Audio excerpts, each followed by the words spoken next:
இவர் திட்டமிட்டு அந்த காவி துணியை அணிவித்த அந்த கரங்களுக்கு இயற்கை தாயே நீ தண்டனை கொடு, அந்த கைகளுக்கு நீ தண்டனை கொடு. நான் வன்முறையாளன் அல்ல, இல்லாவிடில் வேறு விதமாக பேச தெரியும். நான் ஒரு சாதாரண கிராமத்திலே இருந்து வந்தவன், அறிவாள் வேல்கம்புகளை சின்ன வயதிலேயே பார்த்து விட்டு வந்தவன். பெரியார் சிலையை உடைப்போம் என்று ஒருவன் சொன்னான்.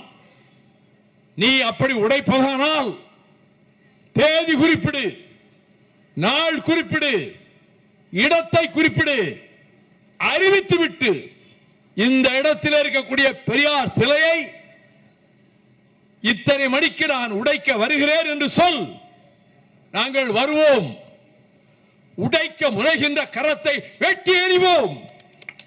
எப்பக்கம் வந்து புகுந்து விடும் இந்தி எத்தனை பட்டாளம் கூட்டி வரும். அற்பம் என்போம் அந்த இந்திதனை கண்ணன் கிளிபட நேரும். அந்த கட்டாய இந்தியை வெட்டி புதைப்போம்.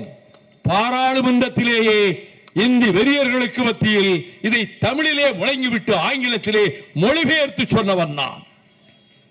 வெட்டி புதைப்போம் என்ற சொல்லை பார்லிமெண்டிலே பயன்படுத்தியவன் நான். அரசியலுக்காக அல்ல, கட்சி பிரச்சனைகளுக்காக அல்ல, நம்முடைய தமிழ் குலத்தினுடைய பெருமையை 6000 ஆண்டுகளுக்கு முன்னாலே தோன்றிய தமிழ் இலக்கியம் கட்டி காத்த தொல்காப்பியமும் அகத்தியமும் எண்ணற்ற நூல்களும் கட்டி காத்து வந்த தமிழ் பண்பாட்டை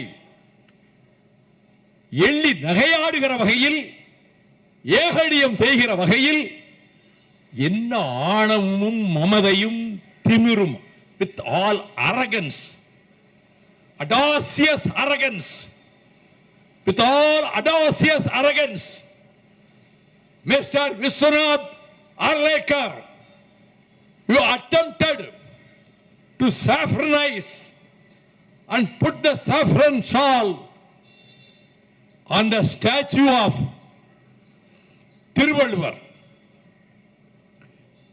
அதற்கு மன்னிப்பே கிடையாது. It is unforgivable, unpardonable, unacceptable. இதுக்கு மன்னிப்பு கிடையாது. இதை ஏற்க முடியாது. இந்த ராஜபவனத்திலே இந்த கொடுஞ்செயலை செய்தவன் இருக்கலாமா? சொல்லுங்கள் தோழர்களே. இந்த கொடுஞ்செயலை செய்த அர்லேக்கர் இந்த ராஜ்பவனில் நீடிக்கலாமா? இந்த கொடுஞ்செயலை செய்த விஸ்வநாத் அர்லேக்கர் ராஜ்பவனில் நீடிக்கலாமா? இந்த கொடுஞ்செயலை செய்த கயவன் Viswanath Arlekar ராஜ்பவனிலே நீடிக்கலாமா? He should be thrown out. தூக்கி எறியப்பட வேண்டும். மத்திய அரசே, நீ தமிழ்நாட்டோடு விளையாடாதே. Don't play with fire. நெருப்போடு விளையாடாதே. மேனியை நெருப்புக்கு தந்த வீரர்களின் கூட்டமடா எங்கள் கூட்டம்.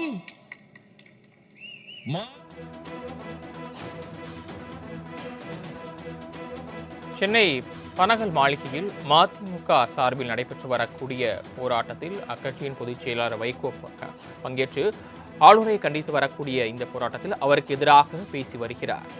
ஆளுநர் பதவியில் அர்லேக்கர் நீடிக்கக்கூடாது எனவும் திருவள்ளுவர் சிலைக்கு காவி அணிவித்ததை கண்டித்து இந்த போராட்டம் என்பது நடைபெற்று வருகிறது.